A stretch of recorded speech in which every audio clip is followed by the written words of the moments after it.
فقد قال الله تعالى في كلامه المجيد وفي فرقانه الحميد জবান ছেড়ে দিয়ে মহব্বতের সাথে সকলেই পড়ুন আউযু বিল্লাহি মিনাশ শাইতানির রাজীম বিসমিল্লাহির রাহমানির রহিম ইন্নাল্লাহা ওয়া মালাইকাতাহু ইউসাল্লুনা আলান নবী ইয়া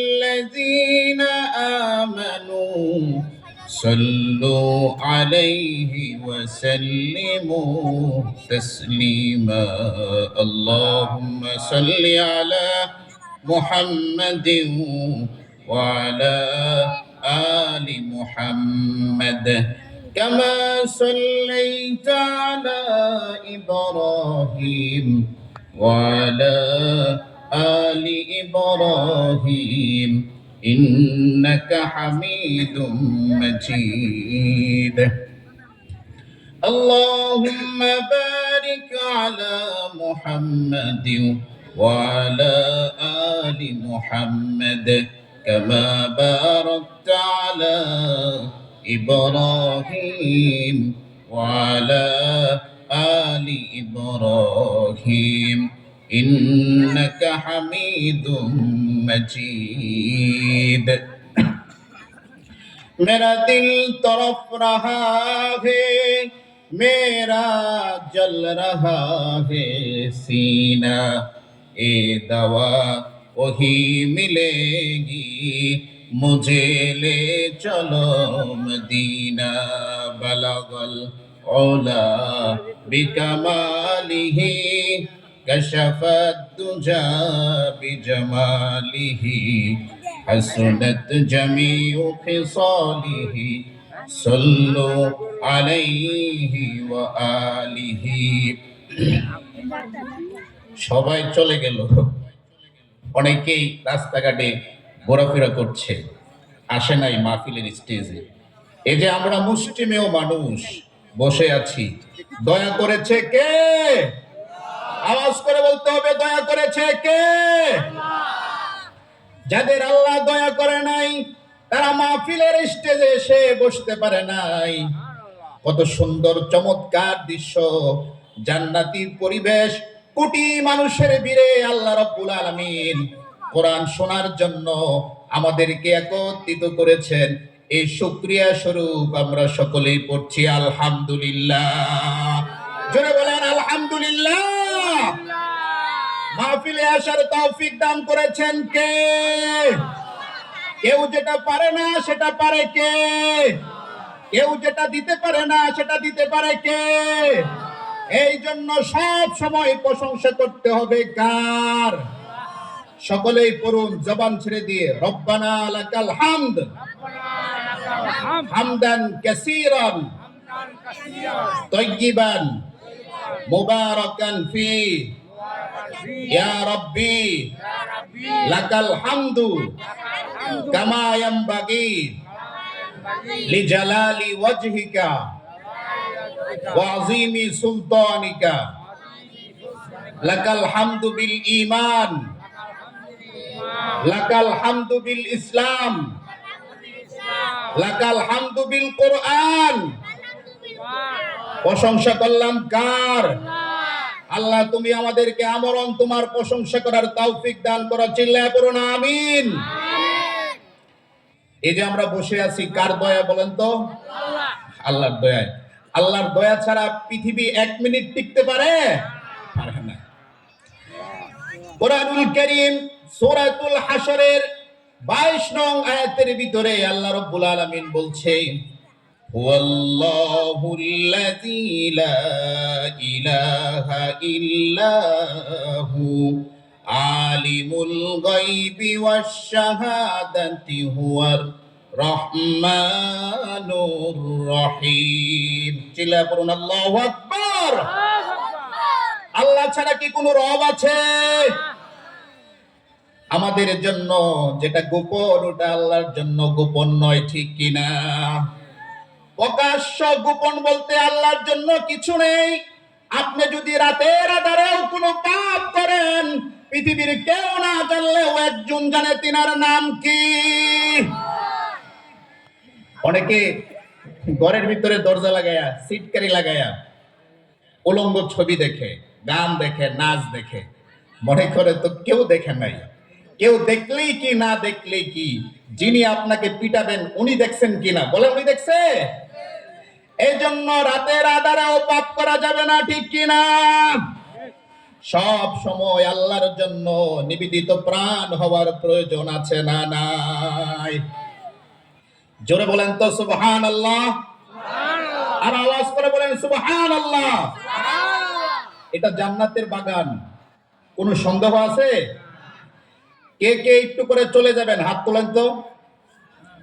কে কে চলে যাবেন না আল্লাহর সন্তুষ্টির জন্য থাকবেন? হাত তোলেন, হাত তোলেন সকলে ইনশাআল্লাহ।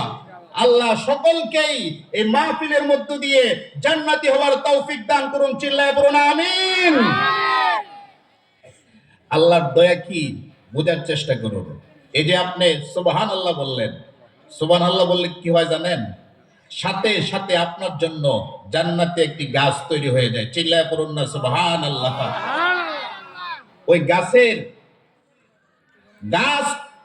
তো দূরের কথা, গাছের যে ছায়া হয়, একবার সুবহানাল্লাহ বললে ওই গাছের ছায়া এত বিশাল হবে।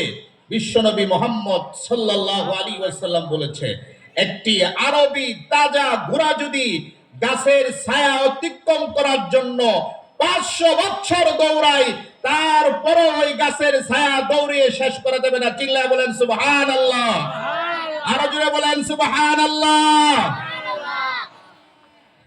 একজন জান্নাতি হয়ে যাওয়ার পর সে যে জান্নাত পেয়েছে, ওই জান্নাত থেকে তার উপরে যে জান্নাত আছে, ওই ব্যক্তির জান্নাতের নাজ নিয়ামত অবলোকন করছে।